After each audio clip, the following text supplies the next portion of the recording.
Salut à toutes et à tous, c'est Néon77, j'espère que vous allez bien. Alors pour aujourd'hui, et ben voilà, présentation d'un plafonnier 4 x 36 watts que j'ai récupéré le 5 octobre 2023. Au moment où je fais la vidéo, nous sommes le 11 octobre 2023, bien sûr. Donc du coup, le plafonnier, alors il n'y avait pas de tube dedans.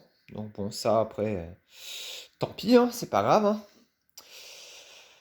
Sinon, qu'est-ce que je peux dire? Bah, le plafonnier en soi n'est pas en trop mauvais état, puisque bah comme on voit, hein, pas plus déformé que ça, un petit peu par endroit, c'est vrai, mais bon, rien de bien méchant. Pour le paralume, c'est pareil, hormis le fait qu'il soit un petit peu sale, mais sinon ça va. Donc du coup, dans ce plafonnier, donc c'était un plafonnier donc Osram, hein, du coup, hein. Même si l'étiquette est partiellement effacée, hein, c'est facilement reconnaissable. Donc avec 4 ballasts à sec, voilà. C'est les ballasts de 36 et 40 watts, ouais, ça fait les deux. Donc il y en a 4 comme ça. Après, donc il y a un gros condensateur de février 1989, voilà, donc c'est une réglette de fin années 80. Après, qu'est-ce qu'il y a d'autre? Bah, les starters, bien sûr, hein. Donc là, si j'en prends un ici, c'est un Osram ST111, voilà, 4 à 80 watts. Et c'est exactement 4 fois le même modèle. Donc pour être honnête, je pense que ça va sûrement être les starters d'origine de la réglette. Et que du coup, bah, ils ont juste jamais été changés, hein, même si je prends celui-là, hein, par exemple. Peu importe lequel je prends, c'est 4 fois le même.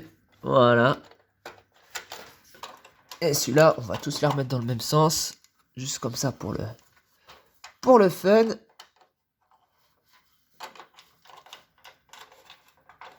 Bon, sauf que celui-là, j'y arrive plus. Voilà. Bon, bah, c'est pas grave.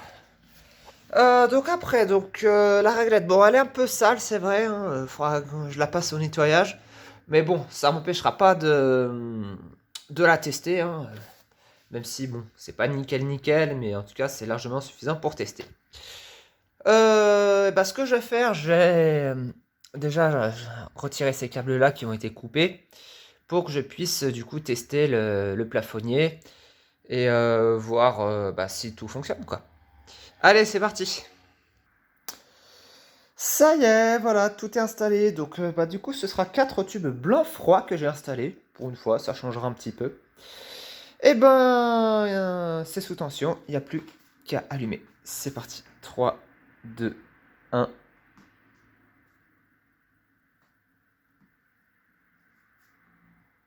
Bon, le faire avec le pied, ça a peur d'être ça. On va le faire à la main, ce sera plus simple. 3, 2, 1.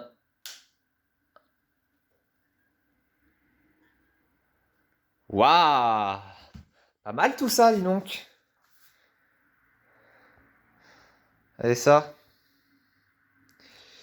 Ouais, non, bah, c'est vraiment pas mal. Alors, donc, mon troisième tube éclaire d'une couleur légèrement différente. Donc, à gauche, c'était deux tubes en 765. Ah oui, ok, oui. Oui, parce que ça. Ouais, Spolux, c'était du 860. Ça, c'est du 6400 Kelvin, c'est un CH Lighting. Et deux autres, c'est du 765. C'est pour ça que du coup, il y a cette petite différence de couleur. Mais enfin, bon, dans tous les cas, et ben voilà, il fonctionne très très bien. On va réécouter le bruit des starters une fois.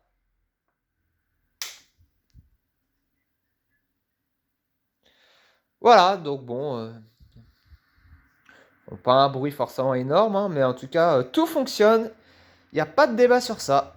Bah, c'est bien, c'est que du coup, avec tous les tubes que j'ai récupérés, peut-être que je ferai toutes les combinaisons du coup avec un plafonnier 4 x 36 watts. Surtout qu'en plus, j'ai suffisamment de tubes qui éclairent rose, que je considère encore comme une option différente.